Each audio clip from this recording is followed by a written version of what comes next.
Let's get him! What was that?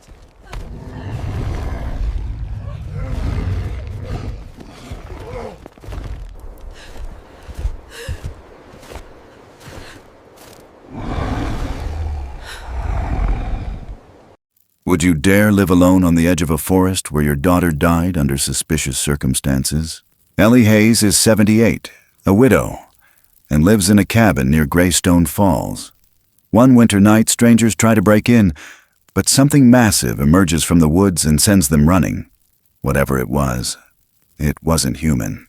3 years ago, Ellie's daughter Clare, a geologist, was about to expose an illegal mining operation beneath the protected reserve. Then came the accident. The police closed the case. But Ellie knows better. Someone wanted Clare silenced. And something else has been watching ever since. Armed with her daughter's old field notes, a hand-drawn map, and a cassette tape, Ellie retraces Clare's last steps. She's no detective, but she's a mother. And mothers never stop fighting.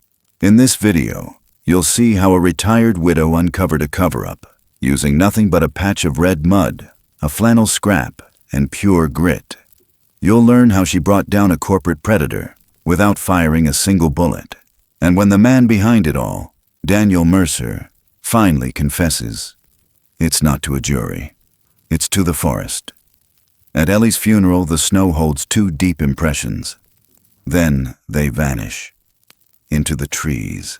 If you believe in justice, and that maybe, just maybe, we're not as alone as we think, don't miss this story, because once you watch it, you'll never look at the woods the same way again. Northridge, Oregon. Somewhere between midnight and whatever comes after fear. The storm had passed, but its weight lingered, a kind of hush that clung to every tree, every eave, every breath. The oil lamp on the counter cast a warm, golden circle in the kitchen, flickering each time the wind pushed against the old window panes. The rest of the house was quiet, dark as the woods beyond. Ellie Hayes sat hunched beneath the kitchen table, knees stiff, back aching, the butt of her late husband's rifle pressed into her shoulder. She didn't blink. She barely breathed. Her finger hovered near the trigger but didn't rest on it. There was no room for mistakes. Outside, on the porch, something scraped. Not a small sound. Not the wind. A metallic edge. A pry bar, maybe. Kissed the bottom of her front door. Slow. Calculating. Then a pause. The kind of pause that tests your nerves more than the sound itself. Her heart didn't race. It beat low and steady. Ellie had long ago learned that fear was just noise, and noise could get you killed. The walls creaked with age, the roof groaned against the weight of snow, but under it all she could still hear it. Movement, 2 sets of boots, one heavier than the other, shifting along the porch, stepping wide. The lamp flickered again, and then stillness. No footsteps retreating, no engine turning over, just nothing. Ellie's lips parted, breath curling out into the cold air in thin, ghost-like ribbons. She listened harder. Out past the porch, just beyond the reach of the lamplight, the forest pressed in. Black pines thick with snow, their limbs sagging like old shoulders. And just behind them, where the tree line dropped into shadow, something stood. Watching. Not a man, not exactly. It didn't move like a man. Didn't lean or shiver or whisper curses through clenched teeth. It didn't do anything at all. It just was. A silhouette. Towering. Still. As if it had grown there, rooted between tree and snow. The shape was broad, and the dark outline of its shoulders seemed to blend with the night itself. For a moment, the intruders on the porch faltered. One flashlight swept clumsily across the snow, caught the edge of that presence, and froze. A hissed whisper, boots scuffling back. Then, the sound of retreat, fast, panicked. The porch groaned under their weight as they fled into the dark, snow crunching wildly behind them. Ellie waited. She didn't move until the silence returned, and held its breath for too long. When she finally rose, her joints protested. She slid the rifle back into its rack above the stove, palms still trembling. Not from fear, from something else. Something she couldn't name. She stepped out into the cold. The snow was fresh and untouched, except for 2 sets of boot tracks, leading to and then away from her porch. But what stopped her dead was what wasn't there. No footprints up the steps. Not a single mark where someone might have stood at her door.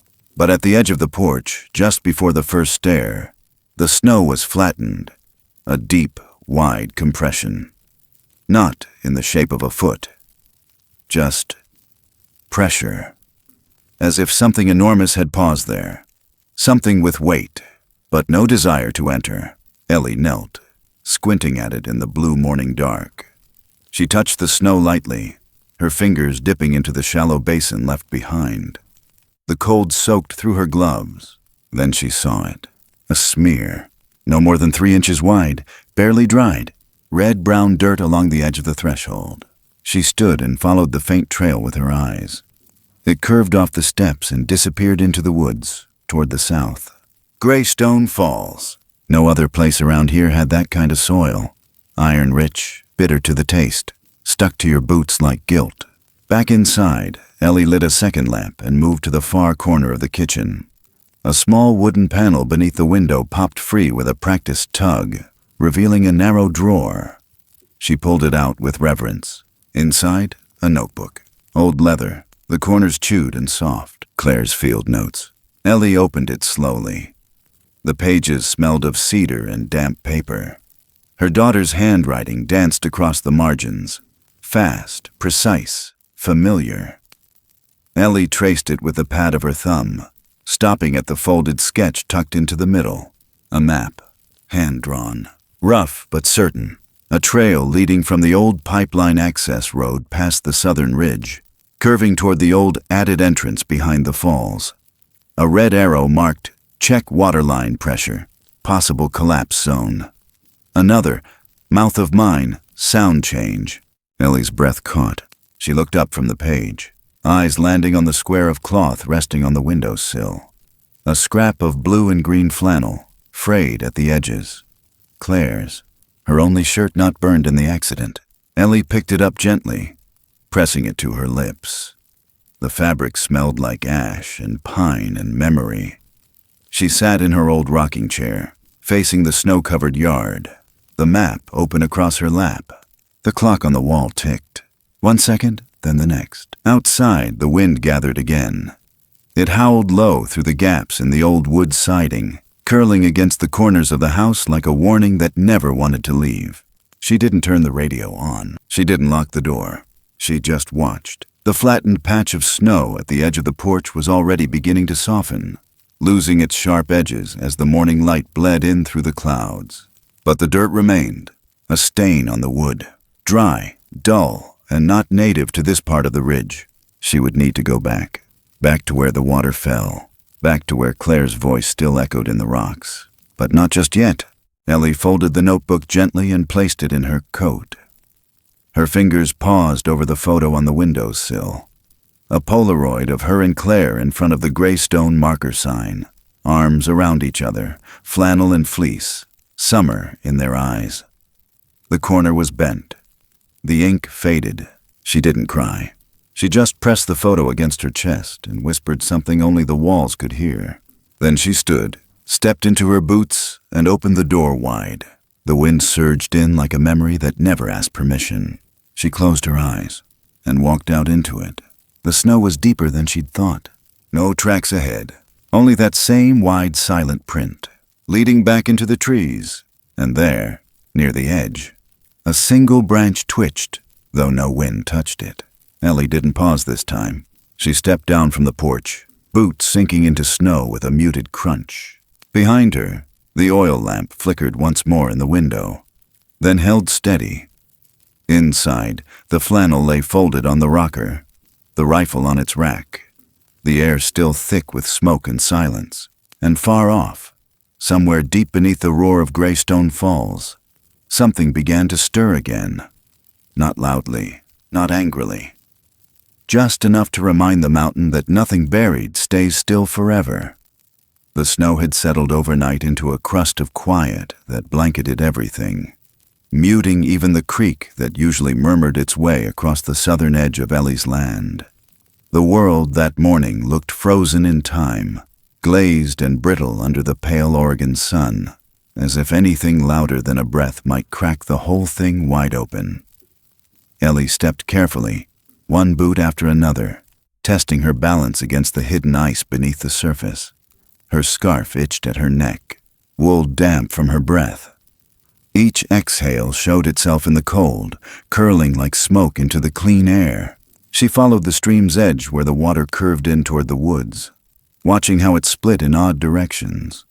Foamy swirls parting unnaturally, like they'd been disturbed from beneath. She crouched low, wincing as her knees clicked, and ran her gloved hand through the surface. Cold bit through the wool as she traced the foam's jagged edge. Something big had crossed here last night. Not a deer, not a bear. Too heavy, too deliberate. The reeds on the opposite bank were crushed flat, bending in the same direction, all in a line. And beneath them, barely visible in the ice-lined mud, was a trail of darker water snaking downstream. Displaced, but recent. The trees around her stood quiet, but her skin buzzed with attention. There was something about silence that wasn't empty, but charged. Her eyes narrowed toward the hills where Greystone Falls waited, hidden behind its curtain of mist and spray. She'd been avoiding it for years, but now the forest itself seemed to be guiding her back, not with hands or voices, with absence, with what it chose not to hide. Ellie straightened, brushed off her gloves, and turned back toward the cabin. As she approached the yard, she saw the pickup truck before she heard it. Pale blue, clean, a bit too shiny for these parts. The engine had already been cut, leaving it sitting in a strange kind of stillness on the dirt road that wound up from town. A man stood beside it, not moving, arms tucked politely into the pockets of his dark wool coat. His stance was easy, but not relaxed. He looked like someone who wanted to seem harmless but had practiced how. Ellie slowed her steps. She didn't wave. The man smiled first. "Miss Hayes?" he asked, voice warm like a news anchor's. "Hope I'm not interrupting." She didn't answer right away. Her boots crunched on the frozen earth as she crossed the edge of her drive. He stayed where he was, hands still tucked, eyes scanning the eaves of her house, the tree line behind it, the snowdrifts on either side of the yard. He was clean-shaven. Clean boots, too, except her gaze dropped, and there it was. The faintest line of mud dried high on the hem of his pant leg. Not brown, not gray, rust red. Familiar. She looked back up. "You're a little far from the highway," she said calmly. He chuckled like someone trying not to sound too practiced. "Family business brings me around these parts from time to time. I'm Daniel Mercer. My aunt used to know a Hayes back in the day. Maureen, I think. I was just driving through, thought I'd stop, check if you needed anything this side of winter. Dangerous time to be living so close to the woods." Ellie didn't blink. "Maureen was my cousin." He smiled again, just wide enough. Small world. She didn't invite him up. He stayed by the edge of the drive, feet just barely sunk into the snow, like he didn't want to leave footprints deeper than necessary. Her eyes lingered again on the reddish stain. "I'm used to the woods," she said simply. "Raised my girl here. You from around Northridge?" "Oh no, I'm more city-based these days. Eugene, but I keep tabs. Place like this, it sticks with you." Ellie said nothing, just watched. The air between them hung like glass. He cleared his throat, tried again. "You might want to steer clear of the deeper trails," he offered. "They say things shift once the ground freezes. A person could get turned around pretty quick. Just wouldn't want to see anyone get hurt." "I'll keep that in mind." He nodded, as if satisfied with himself. Then turned, walked around the truck, and opened the driver's side door. "Stay warm, Miss Hayes," he said over his shoulder, then got in and started the engine. Ellie didn't move until the taillights vanished behind the trees. Inside, she kicked off her boots and moved straight for the drawer beneath the old bread box. Her fingers worked quickly now, not with panic, but with the kind of purpose that only grief and years of silence could teach. From beneath a stack of winter gloves and sewing odds, she pulled out a soft cloth bundle tied with twine. She untied it, unrolled it carefully on the table. A folding knife, a length of rope, a flashlight with a cracked lens, a coil of silver duct tape, and nestled in the center, wrapped tight in Claire's flannel, now washed, now faded. A map copied from her daughter's journal, topographical notations, drainage lines, a mark near the southern slope of Greystone. That arrow again. Old shaft mouth, check waterline. Ellie traced the lines with her fingertip, then refolded the cloth and tucked it into her coat. She checked the batteries in the flashlight. They still held a weak pulse of light. By the door, her coat hung heavy. She pulled it on, zipped it to the chin. Snowflakes clung to the glass as she stepped back outside. The sun was retreating again, tucking behind the edge of a coming front. The wind had turned. She walked past the stump where Clare used to sit and sketch the trees, stopping there now as the memory caught her off guard. The old cedar still bore the shallow grooves of a pocket knife. Claire's initials. Tiny hash marks below, one for every season they'd spent walking these woods together. Ellie pressed her fingers to them, closed her eyes, let herself remember, but only briefly. She moved on. Back at the creek, the water had changed again. Thinner now, slower. The rocks beneath were coated in glassy ice. She stepped carefully, testing each footfall with the rope looped around her shoulder. The trail ahead curved toward the low ridge. Beyond it, the woods grew tighter. She knew this path like an old prayer, but today it felt altered, like the trees had shifted a few inches left when she wasn't looking. As she crossed the rise, she spotted something just ahead, caught in a tangle of bare branches. She moved toward it slowly. A strip of cloth, blue and green, Claire's flannel. It dangled chest high, snagged delicately on a crooked twig, as though someone, or something, had placed it there, not dropped it. Ellie reached for it, hand trembling slightly, and freed it from the branch. No snow on top, not wind-blown. It hadn't been there long. The breath caught in her throat, held there. The woods around her felt suddenly attentive. She turned. Nothing moved. No footsteps. No wind. But the path ahead now felt less like a route and more like an invitation.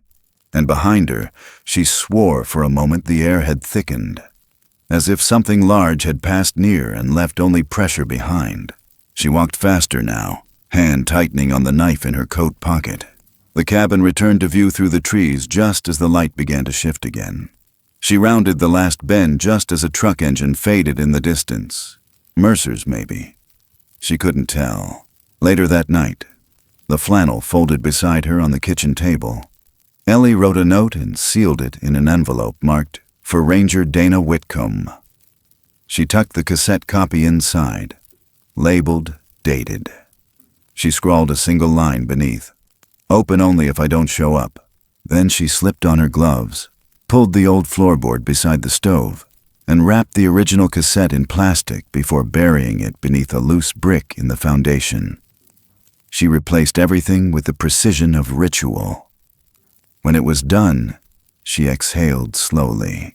The house creaked. The window pane whispered. Outside, the night lay heavy, and somewhere beyond the porch, just beyond the reach of the lamplight, the snow deepened again without a sound. The morning air was sharp enough to bite through flannel and memory. Ellie cinched the last loop of rope around her waist, anchoring herself to the thick trunk of a mountain pine just off the ridge. She didn't look down yet, just stood there, quiet, as the cold settled into her joints like old friends returning after too long. In front of her, the roar of Greystone Falls rose from the frozen veil of water spilling over black stone. It wasn't loud the way spring floods were loud. It was deeper, like something steady cracking through time itself. Mist curled off the water's edge, clinging to her face, making every breath feel like sipping from a glass full of ghosts. She could see the break in the cascade now. A narrow split just left of center, where the water fell thinner, like a curtain pulled open slightly. Behind it, a shimmer of darkness. She leaned forward, adjusted the rope, and stepped. The cold slapped her hard as the spray soaked her front. She pressed through it, her boots slipping on slick moss beneath a thin coat of ice. One hand on the wall, the other tightening the rope line behind her. She moved slow, not because of fear, but because she understood what it meant to survive. You don't rush the moment that wants to kill you. She gritted her teeth, reached forward, and finally slid into the open mouth of the shaft behind the falls. It was darker than she expected. The daylight disappeared fast, swallowed by the damp stone tunnel that stretched ahead. Her flashlight buzzed weakly, the beam jittering from one wall to the next. The air inside the adit was heavy with earth and metal, the kind of smell that clung to your tongue and stayed in your teeth. She took another step, her boots crunching softly on old gravel, the sound echoing just slightly too long. The shaft curved inward, just as Claire's map had sketched, angling away from the fall's base and toward the heart of the ridge. Ellie's breath came in short puffs, her lips dry despite the moisture in the air. She counted her steps, each one steady, rehearsed. At the fourth bend, she stopped. Her light hit something, a canvas bag, dust-covered, collapsed in the corner like someone had left in a hurry. She moved toward it slowly, crouching with a grunt. Her knees flared, but she didn't stop. The bag unzipped stiffly, and inside, neatly packed, were a small box of rock samples, quartz veins marked in red ink, flecks of hematite glinting like blood in the light, and a cassette tape wrapped in waxed paper. The label read, Novena 2, Throat Chamber, Listen Alone. She swallowed hard, reached deeper. A field notebook, Claire's handwriting all over it. Margins thick with arrows, symbols, dates, notes about pressure changes and false acoustic walls. One sketch in particular showed the inside of a slope, with a strange bubble of space circled 3 times and marked, Resonant Spike, check for void. Ellie sat back on her heels, her breath fogging the plastic, then footsteps. Not hers, not echo. Soft, deliberate, coming closer. She froze, reached slowly into her coat, her fingers brushing the grip of her knife. A beam of light cut through the dark, sharp and aggressive. It swept low, then high, then directly into her face. Jesus! A man's voice snapped, rough around the edge. You shouldn't be here! She blinked against the light, heart punching hard now. Harlan Deke. She knew the name, even if she didn't know the face. One of Mercer's boys, the kind who smiled too fast and looked past you when they spoke. He stepped into view, gun holstered, but his hand resting near it. His boots crunched on the gravel. Ellie stood slowly, hugging the bag tight to her side. What do you have? He asked, nodding at the sack. Just rocks, she said, voice calm. Hand it over. No. He took a step forward. Don't be stupid. Too late for that, she muttered, adjusting the bag on her shoulder. Then it happened. A tremor. Small but real. The rocks near the tunnel's edge shifted, a low grind humming up through her boots. Deke glanced back instinctively, raising his light toward the ceiling. Did you feel that? She didn't answer, because she saw what he hadn't yet. A shadow, too tall, too still, had blocked the faint light behind him. Not fully visible, just there, at the edge of the shaft, watching. Ellie's breath caught. Deke turned, shining the light behind, but the beam scattered against dust and falling pebbles. Somewhere above, a loose stone clattered down the wall. Then another. The roof gave a warning creak like a breath being held. Deke took a half step back. Then another. Nope. No, we're not doing this, he said under his breath. His light twitched again, caught something, just for a blink. A large sloped mass, not moving. Then it was gone. Deke stumbled as the tunnel vibrated once more. Not an earthquake exactly. More like pressure shifting fast. The air sucked inward for half a second, then released in a low groan. Outside the shaft, something big moved through snow, slowly. with weight. Deke turned to run. Too fast, too loud. His boots slipped. He fell hard, cursed, and crawled back toward the light. Gravel skittered under him as he scrambled for footing, vanishing around the bend. Ellie didn't move for a beat, just stood there, the bag clutched tight, the cassette now buried inside her coat. Then she turned and walked. Not fast, not scared, just certain. She reached the mouth of the shaft, slipping back through the water curtain in one practiced breath, bracing herself against the cold. The mist hit her skin like glass. The rope held. She moved hand over hand, boots careful on slick stone. Once out, she crouched low beneath the lip of the rocks, tucked between old moss and crumbling gravel, chest heaving not from panic, but from the weight of knowing she was being watched. Not hunted, not followed, just observed. She reached into her coat and pulled out the cassette. The plastic was damp, the label slightly smudged, but the writing still clear. She held it against her chest, feeling its chill seep through her flannel like memory. From somewhere deep in the trees above the fall, a branch snapped. Not close, not aggressive. Just there. She didn't look up, didn't want to. Instead, she slid the cassette into the inside pocket of her coat and zipped it tight. The forest around her held its breath again. No birds, no wind. Just the slow rhythm of water pounding against stone and the crunch of retreating boots far down the slope where Deke had run. She waited for a full minute before she moved, and when she did, her steps were sure, careful, but not afraid. The forest didn't open a path for her, but it didn't close behind her either, and by the time she reached the edge of her land again, dusk had started to gather, and her hands ached from cold and purpose. She stepped onto the porch, unwrapped the scarf from her neck, and pressed a palm to the door. The warmth inside was just beginning to bleed into the edges of the wood. She didn't go in right away.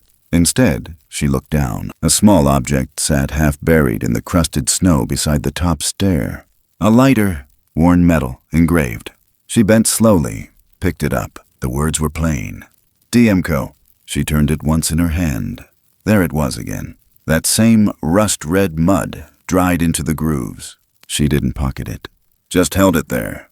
Let the cold settle into her bones as the porch creaked under her feet, and the trees behind her shifted just enough to let the wind whisper something soft she couldn't understand. Not yet, but soon. The snow had started again by the time Ellie reached the edge of the switchback trail. Fat, slow flakes, drifting in from the west like a second thought. She felt them melt on her cheeks as she crouched low. Boots angled sideways for balance, the weight of the satchel tugging at her shoulder. Her breath had shortened sometime during the last half-mile, though she hadn't noticed until the cold settled into her knee like an old debt. She leaned against a crooked spruce for support, steadied her ribs with one hand, and made herself keep moving. That slope wasn't as steep as she remembered, but her legs said otherwise. Halfway down the incline, a root caught the edge of her boot, and the ground went sideways. Her arms flew wide, then locked around the pack to shield it. She slid fast, hit a patch of loose ice, and tumbled hard, shoulder first, into a snowbank. The pain hit delayed, dull, then sharp, echoing up her leg like radio feedback. She lay still a moment, snow packed into her collar, one glove missing. She blinked at the sky, watched the flakes falling sideways, then sat up slowly. Her hands trembled. The air inside her lungs burned from the cold. But the bag was still with her, the tapes still wrapped inside. That was enough. Her knee screamed when she stood. She bit her lip, teeth clenching so hard she tasted blood, but she made it up, slowly, stiffly. She limped forward, half dragging her right leg behind her like dead weight. The pain wouldn't kill her, but it would slow her down. And in a place like this, that counted. The trail ahead wasn't much more than a thin depression in the snow, barely visible between clumps of blackberry vine and low scrub pine. The forest grew quiet again, dense and hushed, as if the trees had heard her fall and were waiting to see what she'd do next. Then she heard it. A sound to her left, moving just off the path. Not loud, not rushed. A deliberate pressure on the world.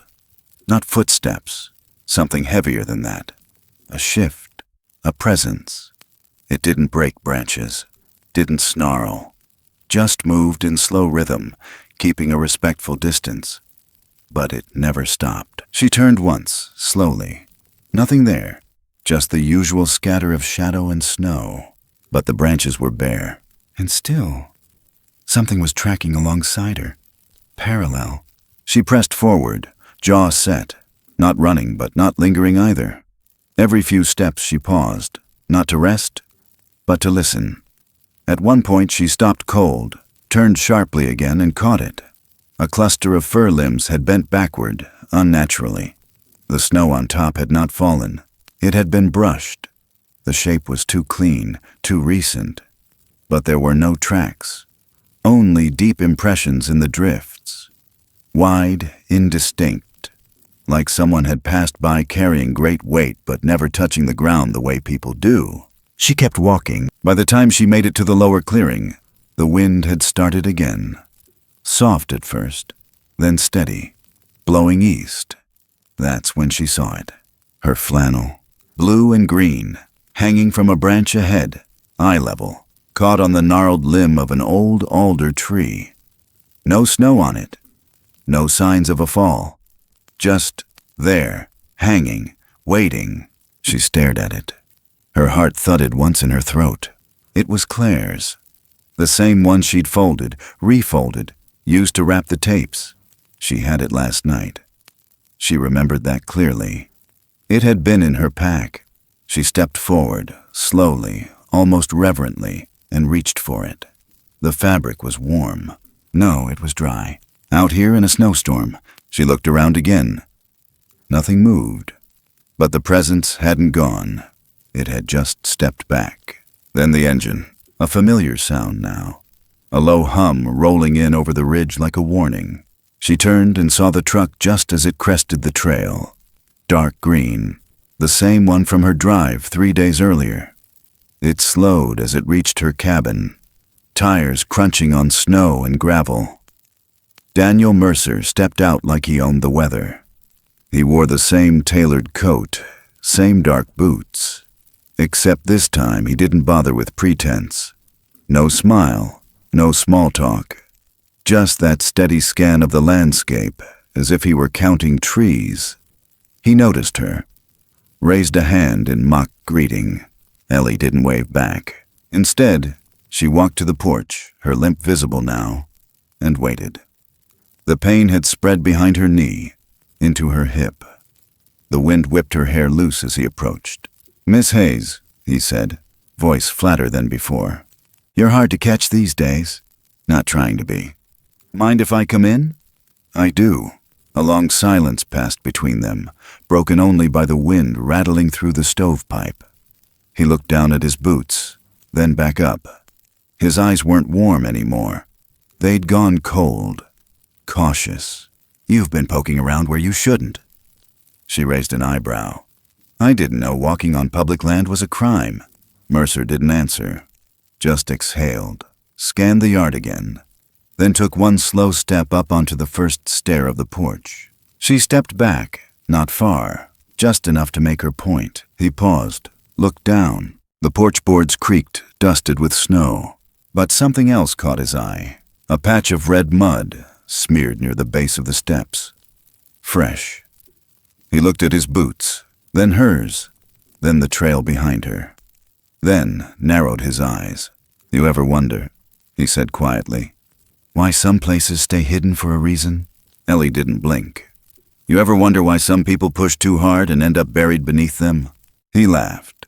A short, sharp sound that didn't reach his eyes. Then he nodded once and stepped back off the stair. "No need for threats, ma'am. No need for lies either." He turned, walked back to the truck, and drove off without another word. Ellie watched him disappear into the woods, the exhaust trailing behind like steam from a wound.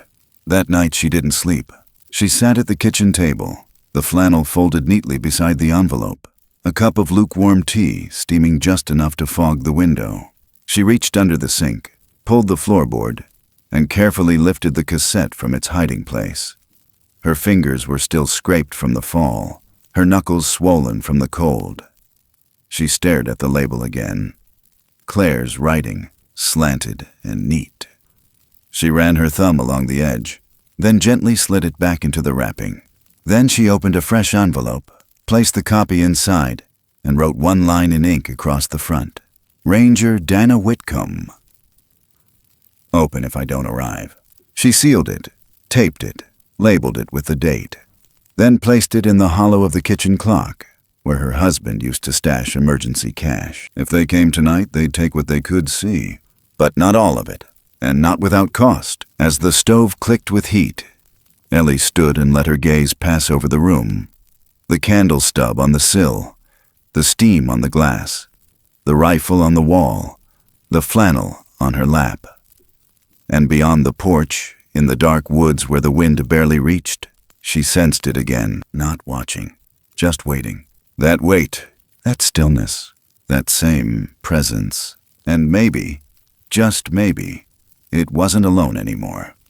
Under the flat gray sky of early winter, the courthouse annex in town felt older than usual. Not by age, but by weight.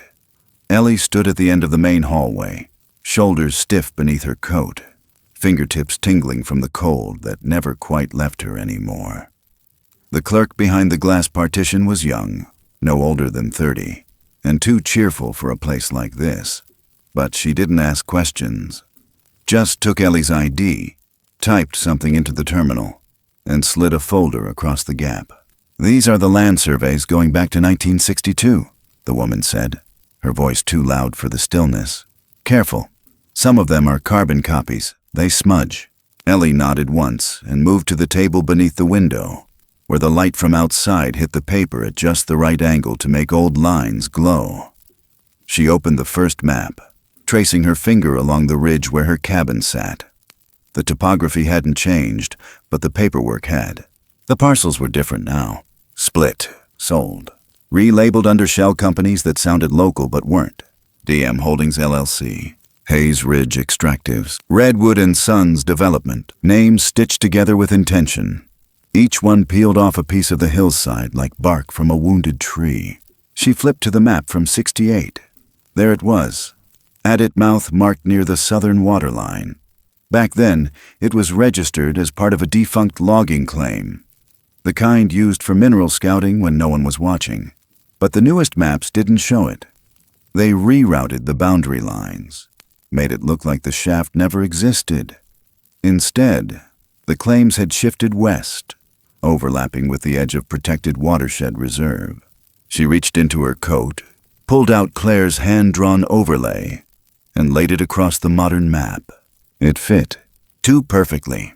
The shaft cut deep into the reserve border, and the mineral vein followed the old runoff path Clare had traced herself. The water quality reports from the 80s align too. Slight elevation in silicates. Iron oxide bloomed downstream. Her daughter had written notes in pencil along the margin. Dry season collapse risk. Runoff sedimentation spiked 4x, possible illegal borehole extension. Ellie stared at it a long moment. Then she opened the second folder. Inside, a printed geological report. Unsigned, undated. Likely internal. Clare must have copied it herself before the accident. Her handwriting flared in the corners again, pointing to a section labeled Thermal Anomalies.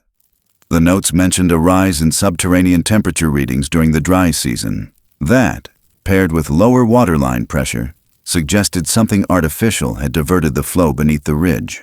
Ellie closed the folder and pressed both palms against it like a prayer. The building creaked softly in the wind.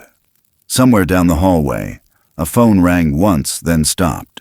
She turned the maps over, repacked them, and carried them to the front counter. Need copies? The clerk asked. No, Ellie said. I just needed to see where the bones were buried. It was almost dusk when she reached the memorial site. The road curved east along the river where it widened, just below the marker they'd set 3 winters ago, after the wreck. She parked off the gravel shoulder, stepped out slow, careful not to shift her weight too fast on the healing knee. The air here was colder, the water louder, the sky already pulling color out of the hills. The memorial itself was simple. A cedar plank, planed smooth, set in the earth beside a small boulder. Someone had added a red plastic rose to the base. Probably one of the town ladies from church. Ellie didn't touch it. She walked down the slope toward the bend in the river, boots sinking slightly where the frost hadn't settled deep. This was where they said the truck had lost control. Tires slipped, broadsided the guardrail, dropped 12 feet down. The current strong enough to pull it sideways. Trees too thick to stop it. But she had never believed it. Clare didn't speed. Clare didn't drive on roads she didn't trust. And Clare sure as hell didn't veer off pavement without a reason. Ellie scanned the bank, eyes sharp. Her breath came harder now. Not from effort, from memory. Then she saw it. A gleam in the reeds. She crouched, brushed aside the tall grass, and found a shard of glass. Curved, slightly green at the edge, rim smooth where the safety laminate had split. She held it up to the fading light. Windshield, but not near where the truck had landed. Too far east. Wrong trajectory. Ellie looked back up the bank, across the shoulder, toward the uphill bend. If the truck had skidded, the debris should have followed the slope. This piece had arced wide, far from the rest of the wreckage. That meant impact. Force, not a slide. She stood slowly, knees popping, and pocketed the glass. Her fingers trembled, but her face didn't.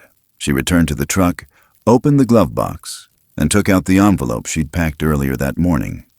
A single line written on the outside, "In case I don't make it to the ranger station." Inside was the second copy of the cassette, the topographic overlays, and a handwritten note to Dana Whitcomb. She drove straight to the post office, parked across from the entrance, and walked in with the envelope tucked beneath her coat. The postmaster looked up, recognized her, and nodded once. Ellie placed the envelope on the counter. "If I don't come back by tomorrow evening," she said, "you hand this to Ranger Whitcomb. You understand?" The man stared at her for a beat, then nodded again, slower this time. "I understand." She left without another word. Back at the cabin, the light was already leaving the sky. She stepped onto the porch, noticed the fresh snow on the railing untouched, and looked to the ground. A single boot print, but it wasn't hers. It was shallower and smaller, and beside it, faint but clear, was a longer depression. Not quite a footprint, not animal either, just weight, paired weight, like something had paused here again. She turned the handle, entered, set the keys on the hook, removed her coat, locked the deadbolt. In the kitchen she sat, the folded flannel in one hand, the glass shard in the other. She didn't need anyone to tell her anymore. The mountain had already answered, and somewhere beyond the tree line, something else was answering too. It just hadn't decided whose side it was on yet. Under a washed-out sky choked with snow haze, Ellie stepped into Bowerman Meadows, knowing damn well this was the kind of place people vanished in without sound. The cold didn't move in waves anymore. It settled like a second skin.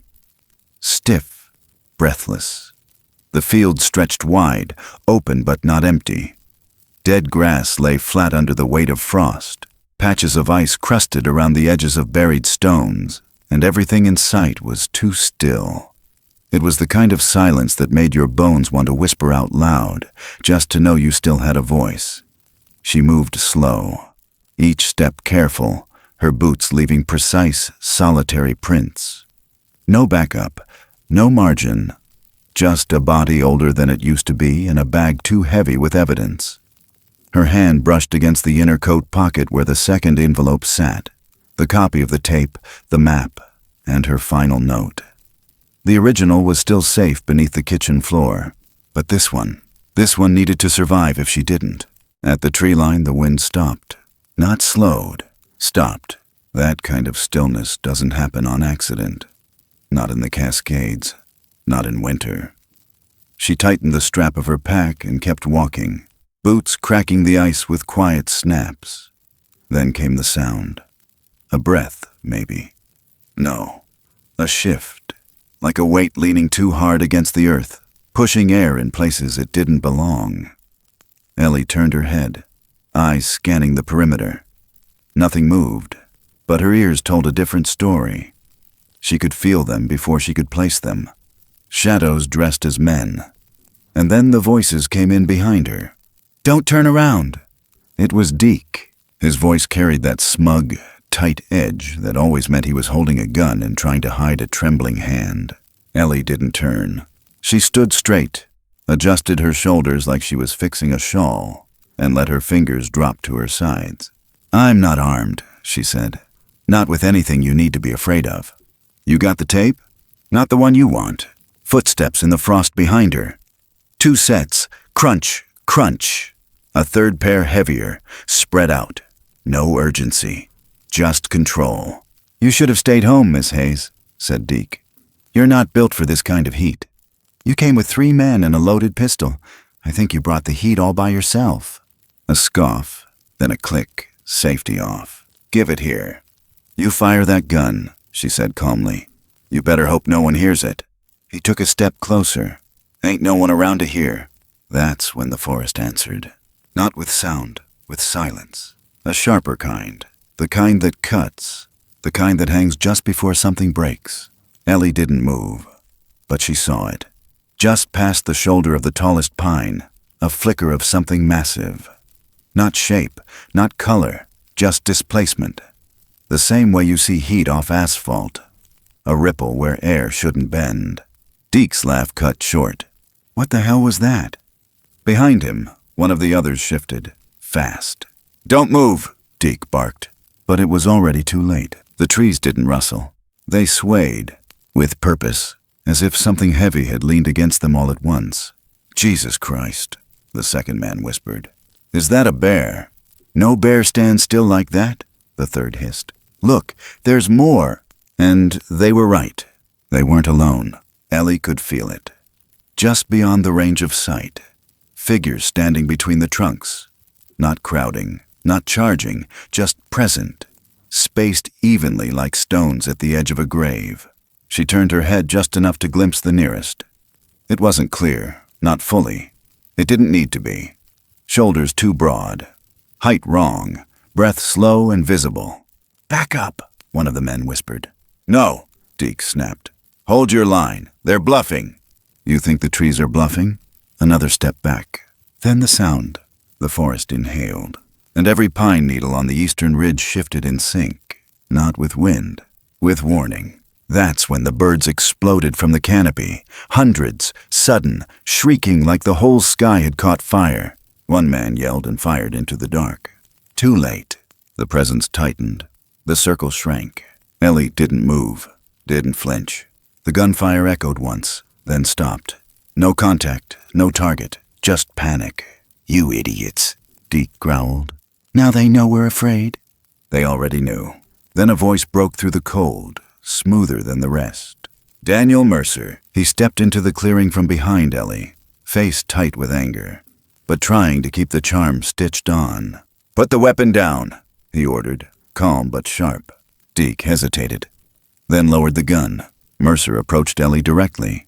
No coat, just a dark shirt and gloves, like he wanted to look like a man in control. "You've made this unnecessarily complicated," he said. "I could say the same," Ellie replied. He gestured toward the trees, almost lazily. "This? All this? You think they're protecting you?" "I think they're protecting the truth." Mercer smirked. Then his voice dropped. "That truck should have been buried before sunup. I told them that. But no. We had to make it look clean. That was your daughter's mistake. She didn't listen." Ellie felt the words hit her throat like stones, but she didn't let them sit. "You just confessed." "I didn't confess, I explained." Then the silence snapped again. The edge of the woods, closer now. 3 distinct impressions in the snow. One wide, one narrow, one perfectly still. Deke backed up 2 steps. "I'm not dying for this," he muttered. "You already are," Ellie said. Mercer turned toward him. "No one is dying. You idiots just need to get the—" But the sentence never finished. From the trees stepped a single figure. Not fast, not loud, not fully visible, but present. So present the cold itself recoiled. It didn't come closer. It didn't need to. The men froze. Not in fear, in awe. Mercer stared. Is that someone in a suit? No one answered. Because suits don't breathe steam in rhythm, and they don't blink without eyes. Ellie stepped forward, slowly. Enough, she said. You got your chance. Behind her, headlights glowed between the trees. A second vehicle. Doors slammed. Footsteps rushed forward. Dana Whitcomb's voice cut through the clearing like a blade. Ellie Hayes? I'm here. You okay? For now. Dana raised a hand. 2 deputies flanked her, weapons ready but not drawn. We read your envelope, Dana said. We heard the recording. Mercer tried to speak. Dana raised her voice again. Hands where I can see them. Mercer didn't move. One of the deputies approached Deke. You fire your weapon tonight? Deke looked away. They weren't human. He said quietly. That's not the question. The deputy cuffed him. Mercer was next. He didn't resist. Ellie stepped back. Her body didn't shake. It breathed slow, purposeful. Across the field, the trees stilled. The impressions faded. No departure, just absence. Like they'd never been there. But they had, and Mercer knew it now. As the handcuffs locked, he turned to Ellie. Who the hell's protecting you? She stared at him, voice steady. No one belongs to me. And in that moment, the forest breathed again. The ice cracked long before the truck reached the bend. The sound echoed like a rib snapping under pressure. Sharp, quick, then swallowed by the cold. Mercer's tires groaned against the frozen slush as he slammed the gear shift into reverse. But it was too late. The front wheels spun, then dropped. The weight of the truck pitched forward, nose first into the shallow creek at the meadow's edge. A rush of slush and dark water exploded up over the hood, coating the windshield, freezing midair into flecks of dirty glass. Mercer's hand slapped the steering wheel. His breath fogged the cab, but not from cold. Panic had already spread across his face like frostbite. He cursed, louder this time, reached for the door handle. Metal creaked under him as the truck sank deeper, wheels spinning without grip, frame groaning. Water licked the undercarriage, climbed toward the driver's seat. Outside, the air held no sympathy. The forest watched from its place behind the snow-heavy limbs, and the figures, those shapes that weren't quite men, didn't step closer, but they didn't leave either. Just shifted slightly. Enough to cut off the line of sight from the road. Enough to blur the edge of the law. On the opposite side of the clearing, Deke sat on the frozen ground with his wrists zip-tied, blood dried in a half-ring at his temple where he'd hit the tailgate during the takedown. His breath puffed fast. His eyes never left the trees. One deputy stood beside him. The other paced near the ridge, one hand on the grip of his sidearm, the other cradling the walkie that buzzed but didn't speak. There was nothing to say. They'd already heard it all. Ellie stood near the base of the slope, arms folded over her chest, coat still zipped. The ache in her knee flared sharp in the cold, but she didn't let it show. Her eyes tracked Mercer's truck as it angled deeper into the creek bed, the rear wheels barely touching ground anymore. You've got maybe 4 minutes before that battery shorts out, she said. Mercer threw the door open and jumped down into the water. It soaked his boots instantly, froze in a blink. He stumbled up the bank, shoes slipping in the slush, hands red with cold. His voice cracked as he shouted at Dana Whitcomb. This is harassment. I want to call into county. I want a lawyer. You can ask for both, Dana said, flat. But first, you're going to answer for what's already on tape. There is no tape. Ellie raised a brow. There's 2. Dana didn't flinch. We have your lighter, your shell company's fake map filings, the surveillance requests from last summer tied to your name. We have her daughter's samples, we have the water charts, and we've got your voice, Mercer, admitting intent to destroy evidence. He stood shivering, rage dripping off him like ice melt. I didn't kill anyone, he snapped. No one said you did, Dana replied. But you moved that truck. You blocked the investigation. You lied to federal conservation authorities. That's enough to hold you while we finish building the rest. Mercer opened his mouth, closed it. looked over his shoulder toward the line of trees, and maybe for the first time realized he wasn't just up against the law. The tree line pulsed again. No sound, just pressure. One of the shapes shifted behind the thickets, no more than a silhouette cut against the pale snow. It didn't growl, didn't threaten. It stood, watching. Not Mercer, Ellie. She felt it, the weight of that gaze. Not ownership, not protection. Witness. One of the deputies approached Dana, holding out a small evidence bag. "We pulled this from the seat back," he said. "Still warm. Cassette's original. We matched handwriting from Clare Hayes' field log. You want it in the ranger vault?" Dana nodded once, then turned to Ellie. "Where's the second?" Ellie tapped the left side of her coat. "Safe." Dana didn't press, just nodded again. "We'll log the rest at the outpost, then call in state." Another step forward, a shift behind the pines. Mercer stepped back instinctively. "You're not going to let me walk out, are you?" "No," Dana said. Ellie spoke softer. "You never walked in honest." They didn't cuff him yet. Not with force. The deputy just reached forward, took his wrists, and fastened them with quiet discipline. And that's when it happened. A branch somewhere deep cracked. Not from cold, from weight. Then another. Then silence. But not the kind that settles. The kind that circles. Ellie's breath drew tight. In the woods, more shapes appeared. Not all at once, not boldly. Just enough to say, "We were here the whole time." They stood behind trunks, between low limbs, half visible only if you squinted, half feared only if you remembered. Mercer saw them too. His voice dropped to something brittle. "What are they?" Ellie didn't answer. She didn't owe him that. The forest did, and the forest for once didn't speak. It shielded. It swayed. And as the truck groaned one final time, the frame settling under the water's surface like a swallowed truth, the only sound was metal giving up. The creek took it slowly, reluctantly, and then all was still. Ellie stepped away from the scene, walked past the cracked tailgate, past the patrol car, past the splayed pine cones and broken twigs that marked the outer ring of their standoff. She paused only once, at the ridgeline, where a clearing opened toward the slope that fed the mountain. No one followed her, but something stood beside her, unseen. She didn't speak. She just tilted her head slightly, as if listening to something only old woods and older promises remember. Then she looked up at the trees. High above, where the light broke in slivers through the mist, 2 crows circled once, then vanished into the canopy. Ellie took one long breath, then sat against the trunk of a tree that had watched longer than any court clerk, any badge, any company ledger. The frost beneath her didn't bite. Not this time. It simply held her, gently, like it knew what she'd carried, and what she'd finally set down. They sealed the shaft in the last light of autumn.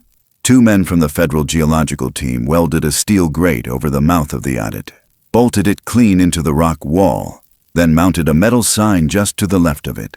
No larger than a lunch tray. Red letters stamped into white. Federal violation to enter without authorization. Ranger Dana Whitcomb stood back as they worked, clipboard against her chest, jaw set but steady. She didn't speak much. She didn't have to.